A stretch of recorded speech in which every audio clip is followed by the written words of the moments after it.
kurang lebih sekitar 500 meter.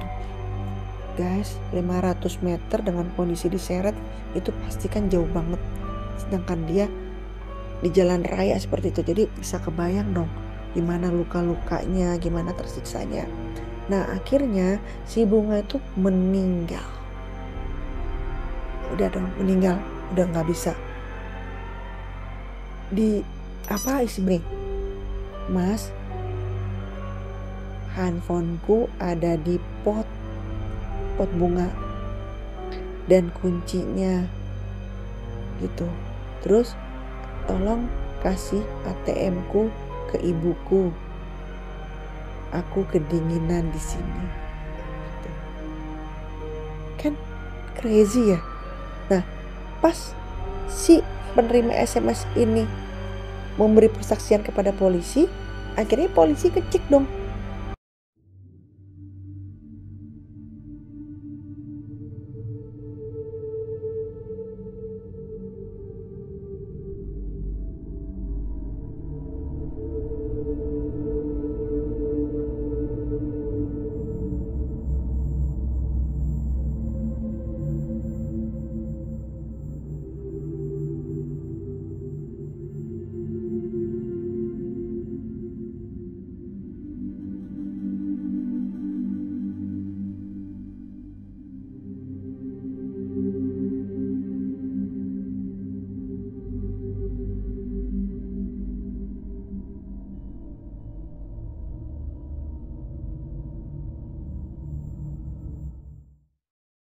Assalamualaikum warahmatullahi wabarakatuh. Hai, jumpa lagi dengan saya Vini Rama Official. Malam ini saya akan memberikan kisah kepada teman-teman di rumah. Tapi sebelum itu jangan lupa di-subscribe dong. Gunakan jari-jari kalian yang cakep-cakep itu untuk subscribe channel saya dan gratis. Seperti biasa, malam ini aku akan ngebahas sebuah kisah nyata dan memang ada kiriman lagi di email saya. Tapi itu dia, untuk nama atas permintaannya dirahasiakan. Oke, kita terima ya, gitu, ada inisial namanya.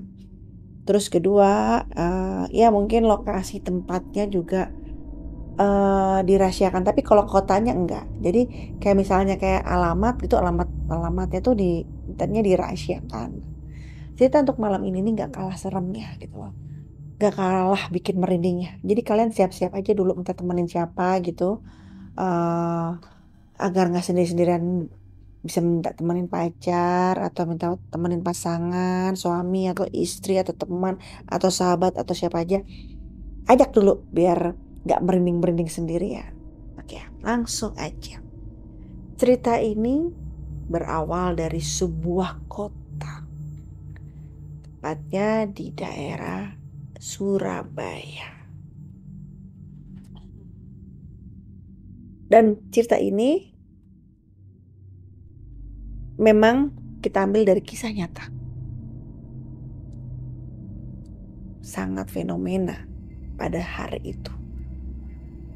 Pada hari itu pas ketika kejadian saat itu. Kita sebut aja perempuan ini bernama Bunga. Bunga adalah seorang gadis yang cantik. Dia mempunyai karir yang sangat bagus. Dia mandiri. Ibarat kata dia gak memerlukan laki-laki lah untuk menghidupi dirinya gitu. Dan mempunyai karir yang punya posisi yang sangat baik gitu, sangat bagus. Cuman dia di sisi baiknya orang tentu pasti ada cobaan. Nah, si Bunga ini nih di Surabaya ini ngekos. Jadi dia nggak tinggal sama orang tuanya. Orang tuanya memang semua ada berada di Jakarta gitu kan ya. Nah, si Bunga ini karena memang dapat tugas, dia ngekos di Surabaya. Bunga di sini bekerja di salah satu perusahaan sebagai branch manager. Jadi kalau untuk perempuan ya menurut saya nice lah untuk dengan posisi seperti itu ya. Dan statusnya dia belum nikah. apalagi belum punya anak. Nah, oke. Jadi suatu malam Bunga itu ya namanya acara kantor ya, sebagai branch manager mungkin bertemu dengan klien atau rekan bisnis atau apalah gitu kan ya. Bunga akhirnya bertemu dengan satu laki-laki. Dengan satu laki-laki yang dimana laki-laki ini punya posisi yang sangat tinggi. Intinya punya jabatan yang sangat tinggi dan jabatannya itu ya kalau saya lihat dari baca ceritanya sih sangat disegani gitu ya. Nah, singkat cerita dari pertemuan itu, akhirnya si laki-laki ini minta nomor telepon si Bunga. Diberilah nomor teleponnya karena namanya klien ya, mungkin pikiran Bunga saat itu nggak nggak berani nolak juga gitu ya, karena ya memang lingkungannya dalam lingkungan suatu pekerjaan gitu ya, kayak gathering kayak atau acara apapun gitu ya. Ya, minta nomor telepon atau bagaimana, ya dikasih gitu kan. Udah dikasih. Nah, semenjak dikasihnya nomor telepon itu, terjadilah percakapan-percakapan gitulah. Nah, zaman dulu tuh masih SMS, belum ada nih WA-WA sekarang. Sering lah kirim-kirim SMS atau bagaimana gitulah, nanya-nanya kabar atau nanya-nanya informasi lainnya yang tadinya bersifat umum, akhirnya bersifat pribadi. Dari keintenintas itu, inten kan otomatis kan dialog-dialognya. Akhirnya diputuskanlah mereka itu untuk makan malam. Jadi si Bunga nih diundang makan malam oleh laki-laki itu. Uh, Akhirnya si Bunga datang nih dengan undangan itu. Dan Bunga pikir kan tadinya ya mungkin ada beberapa orang yang datang. Ternyata enggak. Cuman Bunga doang yang diundang oleh oleh laki-laki tersebut. Datang Bunga ke sebuah hotel. Dan kebetulan memang makan malamnya di restoran mewah di sebuah hotel di Surabaya. Nah, terjadilah makan malam mereka berdua ngobrol sampai intim, ngobrolnya sampai ngobrol ke masalah urusan pribadi, urusan keluarga. Akhirnya mulailah malam itu akhirnya mereka dekat gitu. Nah, ketika pulang dari makan malam tersebut, makin makin intens SMS-nya, nanyain kabar, atau nanyain udah makan atau belum, pokoknya intinya intens lah. Sehingga akhirnya membuat Bunga tuh ngerasa dia diperhatiin oleh laki-laki tersebut gitu loh. Ya mungkin pada saat itu uh, dan kalau dilihat dari ceritanya mereka cukup lama untuk menjalin hubungan tersebut gitu loh. Nah di sini perlu diketahui Bunga itu berpribadian introvert. Jadi dia tuh tipe orang yang sangat-sangat tertutup untuk persoalan pribadinya. Apalagi untuk bercerita siapa sosok pacarnya gitu ya. Siapa pacarnya, rumahnya di mana, kerjanya di mana. Itu sangat tertutup sekali. Bunga tidak pernah cerita sampai sedetail itu gitu loh. Paling yang mana tahu kalau Bunga punya pacar, tapi nggak tahu nih pacarnya itu datanya seperti apa, nggak ada yang tahu. Nah, di sini agak perlu digarisbawahi kenapa Bunga seperti itu. Karena laki-laki yang Bunga cinta ini sudah mempunyai keluarga, sudah mempunyai istri, anak, udah komplit lah intinya seperti itu.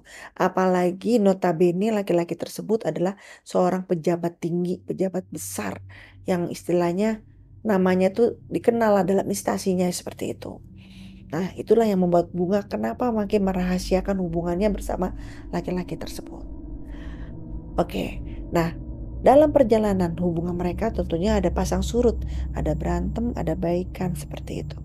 Sampai suatu ketika Bunga menyatakan dia harus putus dengan pacarnya tersebut. Terjadilah sebuah keputusan yang Bunga keluarkan bahwa ya udah ya,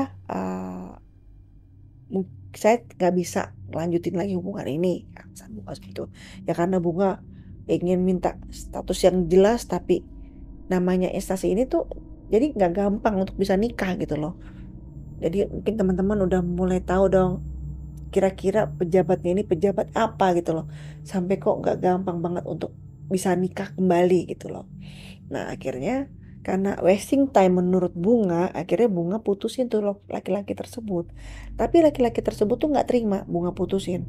Sampai laki-laki tersebut tuh dengan kuasanya itu mengirim orang untuk memata-matai Bunga. Bunga tuh dimata-matai, diikuti, nah pokoknya seperti itu. Sampai akhirnya nih laki-laki nih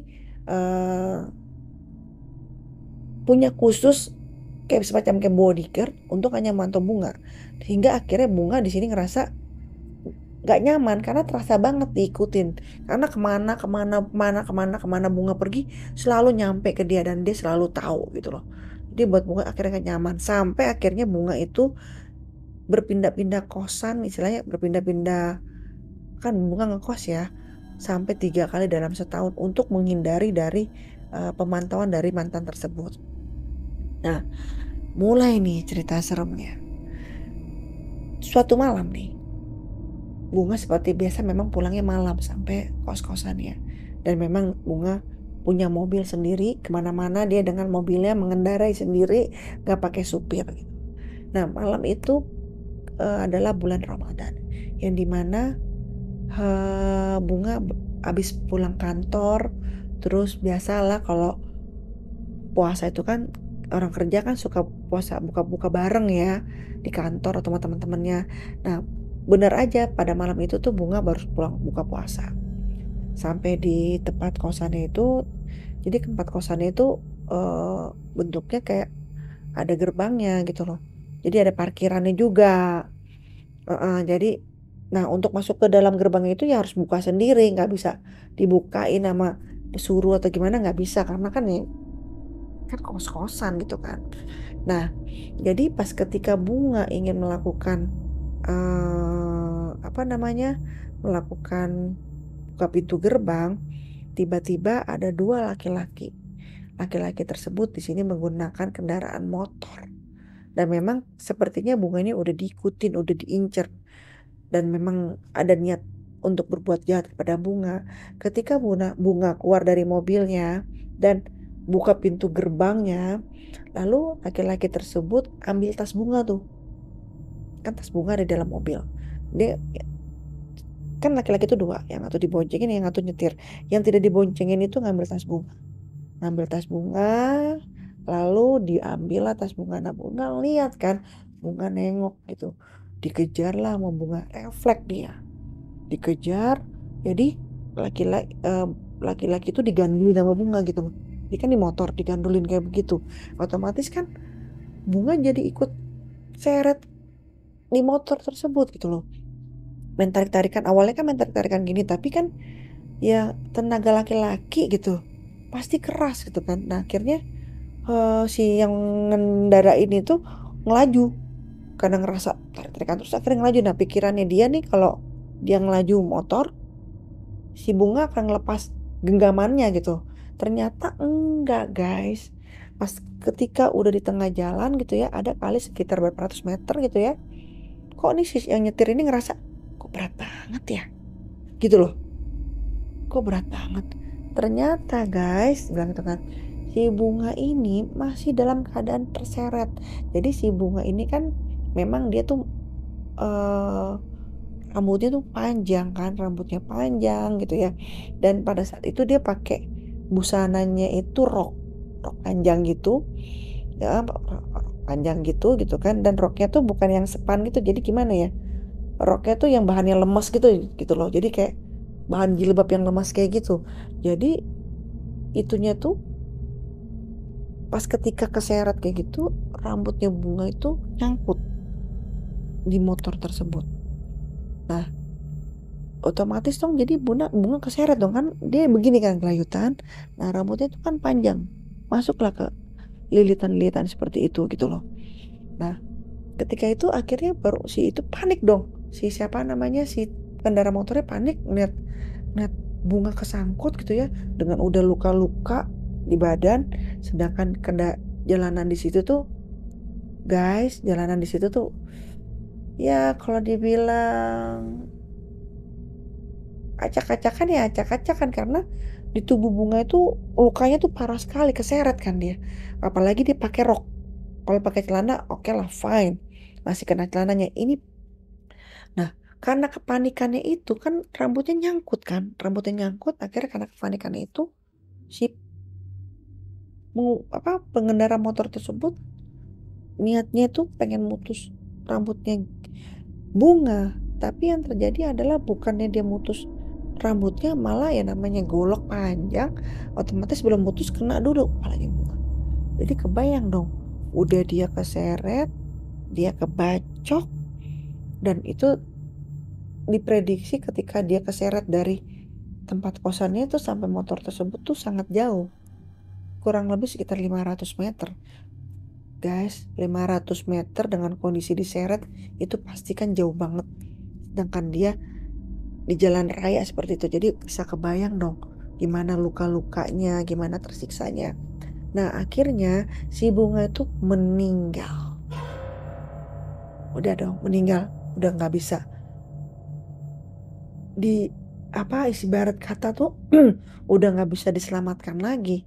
Ya udah gitu loh. Ketika dia meninggal juga udah ditinggalin aja sendirian gitu. Nah, kondisi pada hari itu adalah malam. Seperti tadi saya bilang bahwa dia baru pulang dari buka puasa. Dan tahu dong bulan Ramadan banyak yang sholat sholat sholat tarawih dan memang masih lingkungannya masih sepi gitu kan. Jadi Bunga itu baru ditemukan oleh warga itu sekitar jam 11 malam. Dan kondisi pada malam itu adalah gerimis. Jadi teman-teman bisa kebayangin, udah dia keseret, dia baru diselamatin ketika pukul 11 malam, sedangkan itu kejadiannya aja sekitar dia habis buka puasa. Jam berapa sih? Berarti kan kurang lebih Bunga itu sempat terlantar di jalan itu 2 jam ya. 2 jam dengan kondisi yang luka-luka yang sangat parah, terus dengan bacokan, menurut saya itu gak lama pasti langsung meninggal, minimal dia kehabisan darah terlebih dahulu gitu loh. Nah akhirnya nih teman-teman, orang baru pulang tarawih, baru pulang kan. Nah gimana ceritanya, itu ditemuin sama orang baru pulang dari masjid jam 11 malam. Memang kebetulan di jalan yang dilalui tersebut adalah konon katanya itu sangat sepi sekali, sangat sepi. Di wilayah tersebut itu bisa dihitung lah mobil lewat berapa biji lah itu seperti itu, karena itu adalah sebuah jalanan yang ditahu hanya orang-orang tertentu aja, bukan jalanan umum kayak jalanan raya seperti biasa, itu enggak gitu. Jadi kalau orang yang lewat di situ ya memang tertentu yang tahu aja. Jadi sepi, sangat sepi sekali. Ketika ditemuin oleh bapak tersebut, Bunga sudah posisi yang tidak bernyawa lagi. Ibarat kata sudah meninggal dunia. Nah udah langsung telepon kantor polisi dan dibawa sama polisi, diperiksa semuanya segala macam. Memang ada sabetan di sini gitu ya, mungkin karena tadi kena bacokan tersebut gitu kan. Akhirnya Bunga dinyatakan meninggal. Ternyata guys, ceritanya itu gak sampai di sini. Ini adalah awal dari kisah yang horornya. Nah, jadi ada si pembunuh dua ini dong. Nah, pembunuh dua ini nih dalam pelariannya gitu ya. Jadi dia ini nih menyatakan bahwa selama dia pelarian itu diganggu diganggu Bunga terus. Ibaratnya tuh dia kalau di rumah sering melihat namanya bunga kelewatan, atau di kaca dia melihat bunga seperti itu. Jadi kapanpun dimanapun selalu diganggu. Sampai ada suatu kejadian, ada suatu saksi di situ. Jadi si saksi tersebut itu nerima SMS. Nah SMS-nya ini lucu. SMS ini nih pas di tanggal si Bunga itu meninggal. Si penerima SMS ini menerima SMS seperti ini. Mas, handphoneku ada di pot bunga dan kuncinya gitu. Terus tolong kasih ATM-ku ke ibuku. Aku kedinginan di sini. Gitu. Kan crazy ya. Nah, pas si penerima SMS ini memberi persaksian kepada polisi, akhirnya polisi ngecek dong. Ketika polisi ngecek dalam pesan itu di pot segala macam, bener ada, gitu loh. Jadi pesan-pesan yang gini lewat dari SMS itu bener ada, Bunga itu bener-bener ada. Nah di situ akhirnya semakin keseraman tuh makin bertambah. Dan di lingkungan tersebut nih, yang ke tempat kejadian itu, akhirnya dibuatlah sebuah kayak semacam syariat gitu ya, agar tidak menghantui. Tapi ternyata nggak semudah itu bos syariat. Ketika bikin acara di situ sampai bikin lilin, bunga putih di tempat kejadian tersebut ya.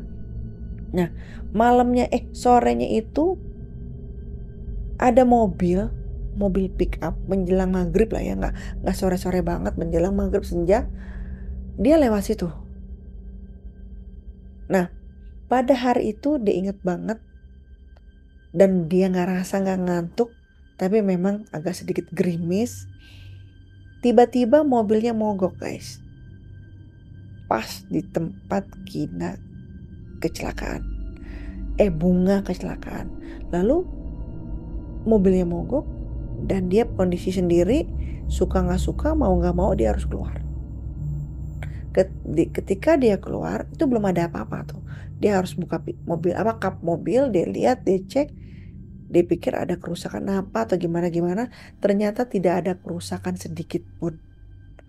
Makin bingung dong si supir itu, suka nggak suka dia harus menunggu di dalam mobil tersebut. Ketika dia menunggu di dalam mobil, dia mencium bau amis yang sangat luar biasa. Dia pikir, oh ini mungkin yang namanya di jalan ya,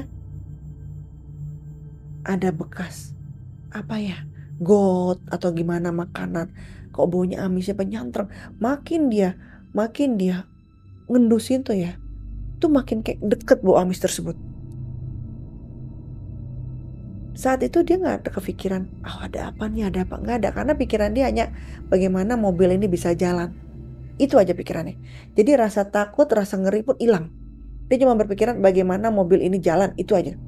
Nah, tapi ternyata itu dikalahkan oleh sebuah penampakan.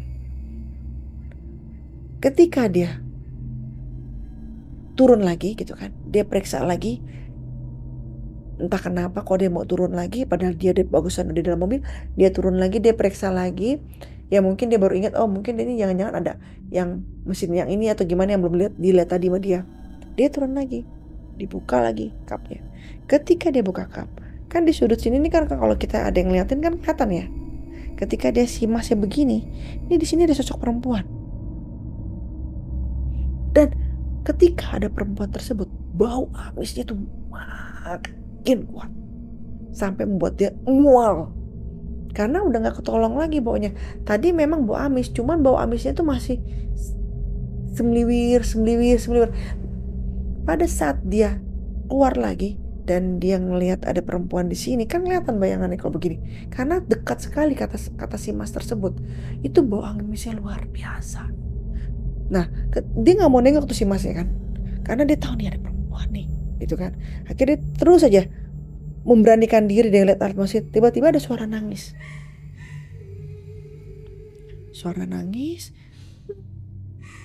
Gitu. Jadi suaranya tuh kata masnya tuh lembut banget gitu kan, merintih banget itu kan.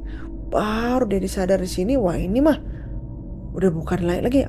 Lari si masnya ke dalam mobil. Di dalam mobil dia tutup semua pintu segala macam, dia merem. Seketika dia baca apa yang dia baca, dia bisa baca gitu kan, sambil dingin-dinginin mobil. Dia bilang sampai dia teriak-teriak udah kayak orang gila. Saat itu di situ dia bilang dia minta maaf kalau ada yang dia tabrak atau apa segala macam, karena dia pikir jangan-jangan dia punya salah di situ ya. Dia minta maaf, dia baca apa aja, ayat kursi apa aja dia baca semampunya dia. Akhirnya tuh mobil bisa jalan. Padahal tadi kan kalau kita lihat gak ada apa-apa. Kalau kita dengar tadi tidak ada apa-apa kan.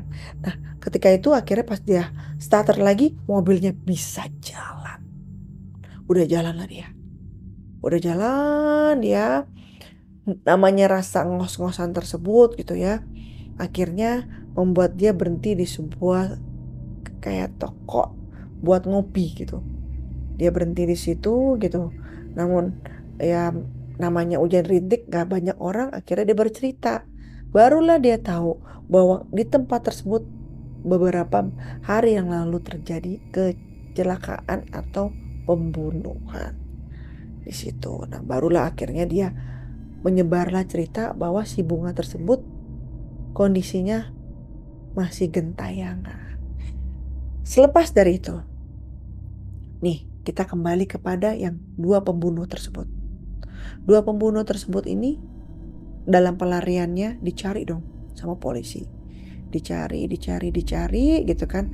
Akhirnya yang satu ini menyerahkan diri gitu loh. Karena dia tidak kuat dengan, dia bilang, hantunya bunga. Jadi dia dibuat kayak orang gila gitu loh. Karena setiap dia tidur, tiba-tiba kaca kamarnya ada yang ngetok. Dia jalan kemanapun, dia selalu ada bunga, selalu ngikutin. Ketika dia naik motor, dia ngerasa kok ini motor ini berat sekali. Jadi masih rasa motor tersebut masih ngerasa kayak waktu itu digelandutin sama bunga gitu loh. Dan itu masih ngerasa terus, membuat dia nggak nyaman. Ketika dia tidur gitu ya kan, dia belum nikah, dia ngerasa dia tidur sendiri tapi ngerasa ada yang nemanin sosok perempuan. Dan itu setiap hari dia terjadi seperti itu. Yang bagaimana suara rintihan, bagaimana suara kesakitan, gimana suara cacian, itu yang dia dengar. Ya dia sendiri tidak tahu apa nih halusinasi dia atau bayangan atau bagaimana, tapi yang dia ngerasa bahwa ini adalah nyata gitu loh. Sehingga akhirnya membuat dia nggak kuat, dia bercerita kepada keluarga terdekatnya, dan keluarga terdekat menyatakan bahwa menyerahkan diri ke kantor polisi, dan akhirnya dia menyerahkan diri ke kantor polisi. Jadi kalau kita lihat ya guys, bahwa yang melakukan pembunuhan tersebut mungkin seperti ada bayang atau gimana, menurut saya mungkin aja gitu loh. Pertama dari rasa bersalahnya dia, dan kedua ya mungkin aja karena itu kan ngerasa dia terengut gitu loh, tersakiti, dan menurut saya mungkin aja itu terjadi gitu loh. Nah, akhirnya ketika pembunuhnya ada dua nih, yang pertama udah menyerahkan diri. Ya, yang pertama udah menyerahkan diri, dia bilang dia sudah nggak kuat dengan selama ini yang terjadi. Dia kemana-mana selalu didampingi oleh bunga, naik motor pun motor itu selalu berasa berat banget, dan dia selalu mendengar suara tangisan. Ketika di kamar juga dia mendengar berasa kayak tidur sama perempuan gitu loh. Intinya di mana mata dia memandang, di mana dia berada, dia selalu didampingi oleh bunga. Dia seperti itu. Akhirnya dengan kuat dia menyatakan untuk minta didampingi penyerahan diri kepada polisi. Nah, yang satu lagi belum tertangkap dong. Yang satu lagi ini benar-benar niat kabur. Dia niat kabur, dia gantilah tuh bagaimana kondisi motornya, karena kan kerekam CCTV. Bagaimana kondisi motornya, bagaimana, ya pokoknya dia hilangkan semua jejak-jejak itu. Nah, dalam pelariannya tersebut gitu ya sepintar-pintarnya dia melari, akhirnya ketangkap juga sama polisi. Di sini ceritanya unik nih.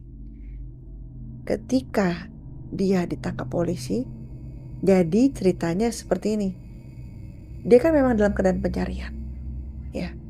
Nah, sehari-hari dia membawa motor yang dimana motor tersebut pernah untuk membunuh seseorang, yaitu bunga. Walaupun motor itu udah diperbaiki kan tetap aja diganti-ganti mode, tetap aja ya kan bawa jiwanya itu udah seperti itu tuh motor, kasarnya seperti itulah bahasanya.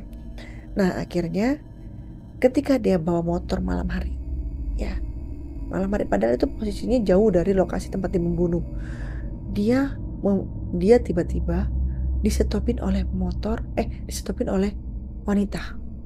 Dan wanita itu kayak pakaian biasa aja, kayak pakaian kerja atau apa, tidak terlihat seperti, nampaknya seperti hantu atau bagaimana, nggak ada. Akhirnya di stopin gitu kan. Memang kebetulan dia, si mas-masnya ini juga merangkap sebagai tukang ojek kan. Kalau dulu kan mungkin belum ada Gojek ya. Akhirnya di stopin, ditanya oleh perempuan itu, ojek, ngomong seperti biasa, oh iya saya ojek, mau kemana, dia bilang gitu kan. Terus dia bilang gini, ke arah sana mas. Udah, akhirnya terjadilah sebuah omongan. Akhirnya si mas ini nih setuju nih antar si perempuan tersebut. Diantarilah perempuan tersebut. Nah, ketika jalan ini nih, perasaan gelumutnya dia tuh gejolak gitu loh. Seperti kayak ada bisikan, mengakulah. Itu aja sepanjang jalan. Nah, ternyata motor yang dia jalanin ini itu ke arah kantor polisi. Gitu loh. Jadi si laki-laki ini pas diminta tolong antarkan saya ke sana, ternyata tuh ke kantor polisi. Nah, sepanjang jalan dia menuju sini, gejolak hati, bisikan atau bagaimana, bayangannya bunga atau gimana, itu ngikutin. Sampai ada bisikan, mengakulah. Terus aja. Suara nangis, suara rintihan itu selalu. Sampai akhirnya si masnya tersebut nggak bisa membelokkan motornya kemana-mana. Jadi kayak diarahin ke kantor polisi aja. Dia berusaha nih, ini pengakuan dari si masnya tersebut ya. Dia berusaha untuk belok ke sini nggak bisa ya, karena kan kantor polisi di depan. Ya dia ngerasa dia pernah berbuat kejahatan, ya dia takut lah ngeliat kantor polisi. Dia berusaha ngebelokin, nggak bisa. Jadi kayak setir tuh kayak diarahin menuju ke sana, kantor polisi. Ya akhirnya sampailah di halaman kantor polisi. Nah, sampai di halaman kantor polisi, itu makin kuat dorongannya. Bisikannya, tangisannya, rintihannya, kesakitannya tuh makin kuat di kupingnya dia. Sehingga akhirnya si mas tersebut larilah ke dalam kantor polisi. Barulah di situ akhirnya ditanya oleh Pak Polisi, dan Pak Polisi lihat bahwa kan dia dalam keadaan DPO. Si mas tersebut kan dilihat, loh, kok ini orang yang kita cari, pucuk cinta ulam tiba. Nah dipikir kan mas ini menyerahkan diri. Ternyata penyerahannya diri itu bukan begitu ceritanya kayak yang pelaku sebelumnya gitu. Bahwa ini diarahin sama bunga. Nah ketika dia turun ngomong, pas dia nengok si perempuan itu nggak ada. Udah hilang gitu aja. Padahal tadi naik dan belum turun. Ya belum sampai ke tempat lokasi, udah nggak ada, hilang begitu aja. Makin takut dong, makin merinding. Akhirnya dia bilang, dia cerita semua kronologinya. Dia minta dia ditangkap, diserahin diri, akhirnya dia menyerahkan diri gitu ya. Nah dia cerita bahwa dia nggak kuat, bahwa tadi pun di sini dia dianterin perempuan. Polisi kaget, nggak ada, kamu dari tadi nyetir sendirian ke sini. Kata yang jaga di depan, nggak ada perempuan. Kamu dari tadi dari ujung sana saya lihat kamu nyetir sendiri, nggak ada perempuan. Berarti siapa dong? Itu aja. Nah sedangkan dia ngerasa tadi ada perempuan Pak yang saya boncengin. Tapi persaksian tidak ada. Yang melihat kamu dari ujung sana, tidak ada yang kamu boncengin. Itu kamu murni bawa motor sendiri. Berarti siapa dong? Bunga. Nah, jadi sebegitunya Bunga gitu loh. Jadi intinya Bunga tuh benar-benar nyecer pelaku-pelakunya gitu loh. Dan sampai beberapa bulan pun masih tuh yang namanya dia ngegentayangan, dia kayak ngerasa ada yang belum puas dengan kematiannya gitu loh. Dia ganggu di daerah-daerah situ gitu loh. Hingga akhirnya buat persyaratan lagi di situ, buat istilahnya kayak apa ya?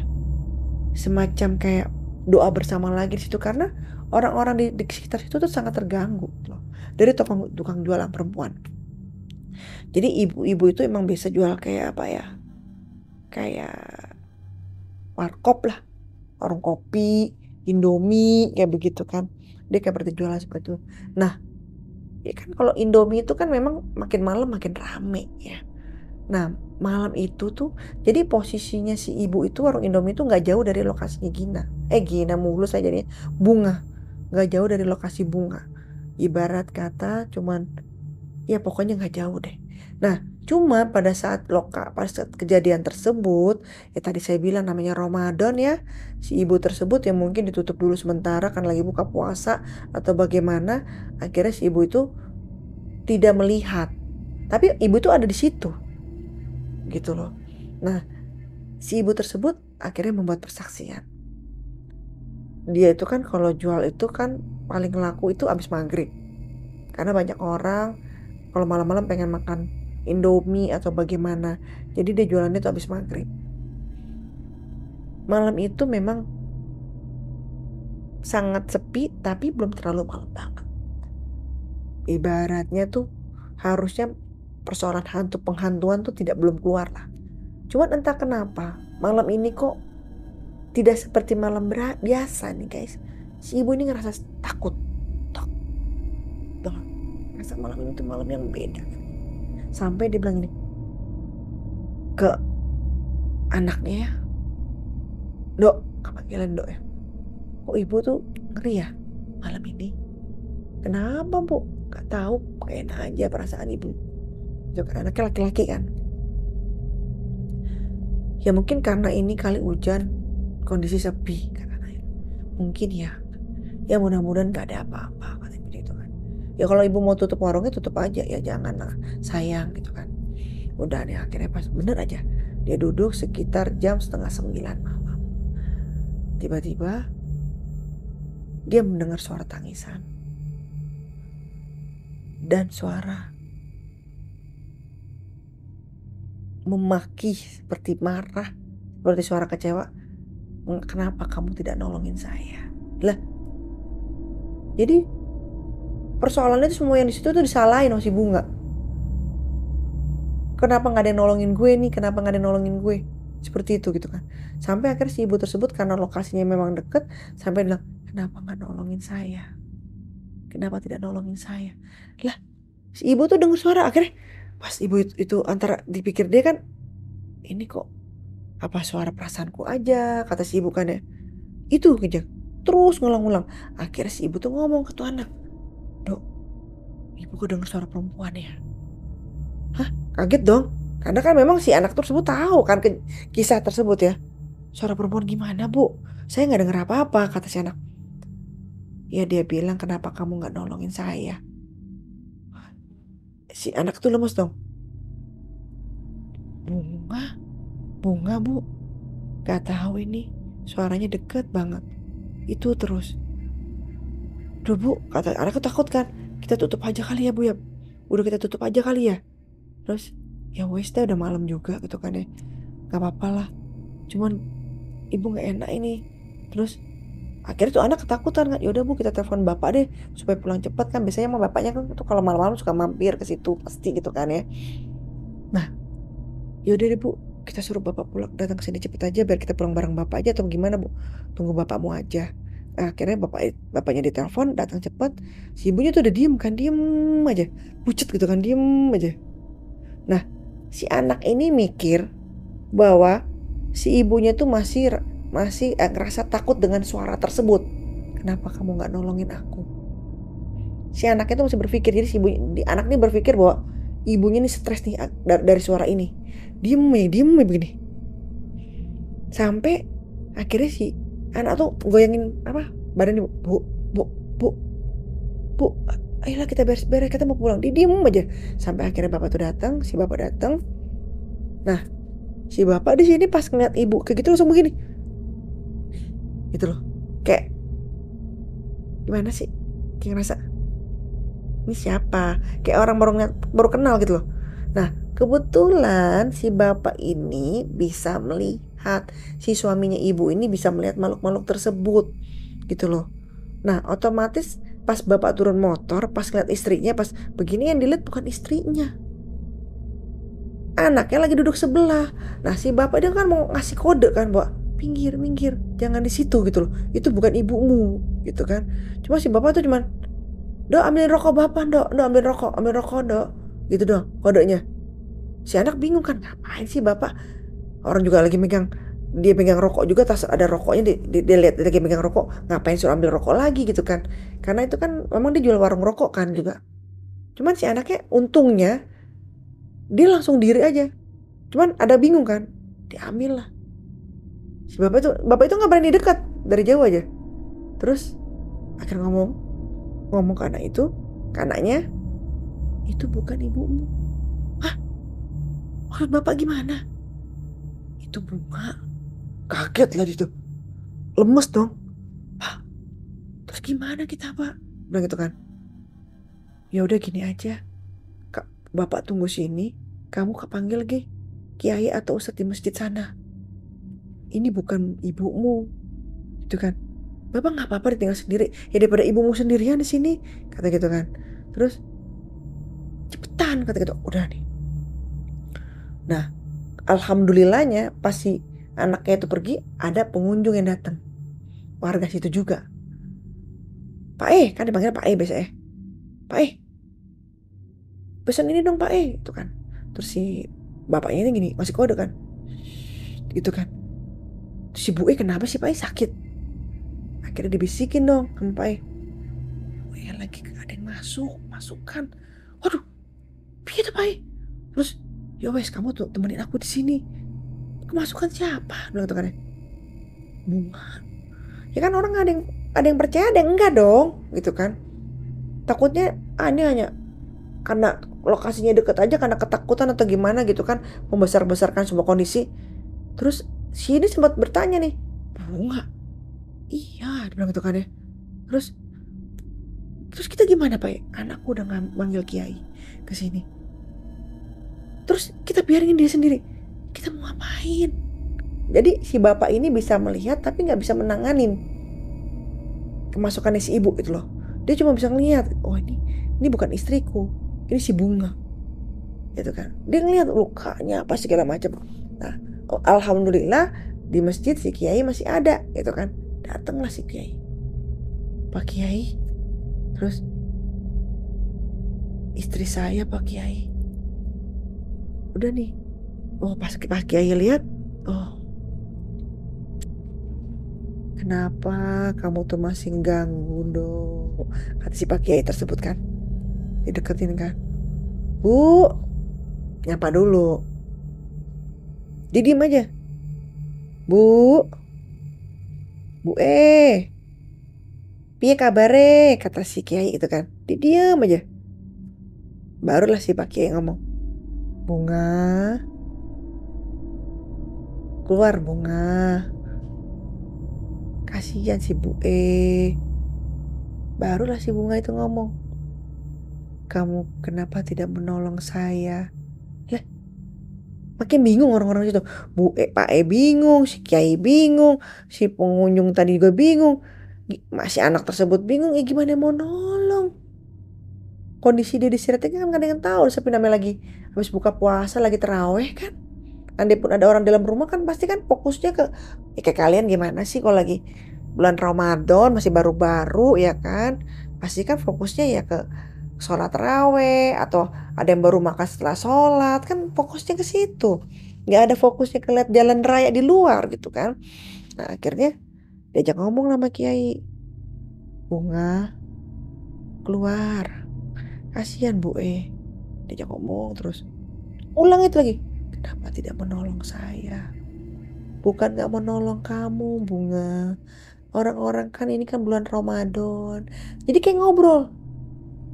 Terus nangis deh. Nangis tuh si ibu itu nangis kejul gitu kan, nangis. Sakit, saya sakit gitu kan. Iya, kami tahu Bunga pasti sakit. Tapi tolong Bunga, kasihan orang-orang di sini yang nggak punya salah apa-apa sama kamu. Jadi takut seperti ini gitu. Dia jangan ngomong sama Pak Kiai gitu kan. Terus pulanglah Bunga gitu kan. Saya nggak mau pulang. Loh, jadi si Bunga ini bilang dia nggak mau pulang. Dia bilang bahwa saya nggak mau pulang. Saya mau tetap sini aja di tempat saya. Ya nggak gitu guys, Bunga. Ya kan, mau ngapain lo di situ? Mau jaga warung? Gak mungkin juga kan, nggak bisa juga bikin Indomie. Ngadi-ngadi si Bunga deh. Nah akhirnya dikasih pengertian lah sama Kiai, nggak gitu Bunga. Pak Kiai doain Bunga pulang ya. Nangis dia kejar, nangis gitu kan, nangis dia kejar. Terus aja dia nangis kejar gitu kan. Nah terus akhirnya ditanya lagi sama Pak Kiai. Kita tahu, kenapa Bunga? Pulanglah. Kita tahu Bunga sakit. Kita tahu Bunga sedih. Kita tahu. Nah akhirnya baru dia menyebutin suatu bukan satu nama ya. Dia menyebutkan bahwa ibuku kasihan. Itu sebutannya. Jadi dia masih berat dengan ibunya. Dia ngerasa sepertinya bukan belum minta maaf, belum pamit, atau semasa hidupnya dia ya ada hal-hal yang bagaimana sehingga dia belum minta maaf lah. Kasihan ibuku, itu ucapannya dia. Ya nanti disampaikan ke Ibu Bunga bahwa Bunga minta maaf, nanti kami sampaikan besok nih, jangan sekarang nih ya, kata Pak Kiai. Udah malam besok. Terus akhirnya Bunga sekarang pulang keluar, kasihan Bu E gitu kan. Terus dia nangis lagi. Sakit, dingin. Terus udah didiemin tuh sama pakai bacain, bacain, dibacain segala macam kan. Si Bu E juga dikasih air gitu kan segala macam untuk diminumin gitu. Berontak kan di awalnya dia berontak, akhirnya Pak Kiai udah mulai marah tuh. Dibuka lah tas B-nya. Dibuka tas B-nya, dikalungin lah di palanya si Bu E, dikalungin tuh, baru tuh dia gelonjak gitu kan. Baru dia kayak ada geseran apa energi kayaknya seperti itu ya. Barulah dia akhirnya marah gitu kan. Dia keluar baru si Bu E itu tuh muntah gitu kan. Ya karena si Bu E juga nggak ngerasa apa-apa gitu. Kenapa sih kok pada ngorong? Dan ketika ditanya sama Bu E gitu kan, Papa kenapa kesini? Si Pak E ceplos kan, Ibu tadi bunga masuk tuh Bu E, bau tenan, maksudnya bau banget Bu E tuh, bau amis. Jadi kayak bau bau luka yang udah lama, bau darah yang udah lama gitu. Bau banget Bu E. Apa dicium gitu kan. Sekarang masih bau nggak Pak? Enggak, udah enggak Bu Dan saya ngeliat juga bunga udah nggak ada kata gitu kan. Udah nih, akhirnya gimana nih Pak Kiai? Besok kita sampaikan ke orang tuanya. Mungkin ada yang tahu nomor telepon. Oh ada Pak RT yang punya kos-kosan juga tahu. Besok pagi akhirnya dia ke tempat rumah kos-kosannya, dia cerita semua, dikasih tahu nomor ibunya si Bunga, diceritain kejadian bahwa Bunga tuh masih berat sama ibunya, terus masih ya ngerasa belum minta maaf, ngerasa banyak salah. Oh pokoknya seperti itulah. Ibunya diceritain nangis kan, nangis kejer walaupun di telepon gitu kan. Pak Kiai, dia bilang gitu kan ya. Saya maafin anak saya. Coba ibu ke makamnya ngobrol di sana. Kata Pak Kiai bilang kalau Pak ibu udah maafin segala kesalahan, kilapan atau apapun lah itu, agar Bunga tuh tenang di sana. Udah nggak usah beratin lagi di sini, gitu. Tolong ibu doakan lagi anak ibu kalau mau memang harus ziarah lagi ke makamnya gitu. Bener aja dilakuin nih sama ya ibunya Bunga ya. Ya Pak Kiai nanti saya siangan dikit saya akan ke makamnya Bunga gitu kan. Bener dilakuin. Nah ketika sampai ke makamnya Bunga, tolong kabarin saya lagi, ini nomor telepon saya kata Pak Kiai. Baik Pak Kiai, benar nih. Udah nih, setelah dari makam lapor kan bahwa dia udah ke makam, dia udah bilang bahwa sudah maafkan Bunga segala macam. Akhirnya kata Pak Kiai ya udah, alhamdulillah mudah-mudahan tidak ada gangguan lagi. Bener aja guys, setelah kejadian itu udah nggak ada lagi gangguan, udah nggak ada yang namanya tangisan tuh, rintihan, penampakan, ataupun kejadian lainnya seperti mobil mogok tadi udah nggak ada. Jadi udah hilang aja begitu aja. Alhamdulillah, mungkin dia udah menyampaikan beratnya dia kenapa dia masih di situ karena belum sempat minta maaf kepada ibu. Ya, gitu. Semoga cerita yang kali ini malam ini bisa bermanfaat buat teman-teman di rumah. Silakan ambil baiknya, yang tidak baiknya jangan diambil. Oke. Sampai ketemu lagi di video-video selanjutnya. Jangan lupa di like, subscribe, dan komen. Oke. Dan di share sebanyak-banyaknya. Assalamualaikum warahmatullahi wabarakatuh.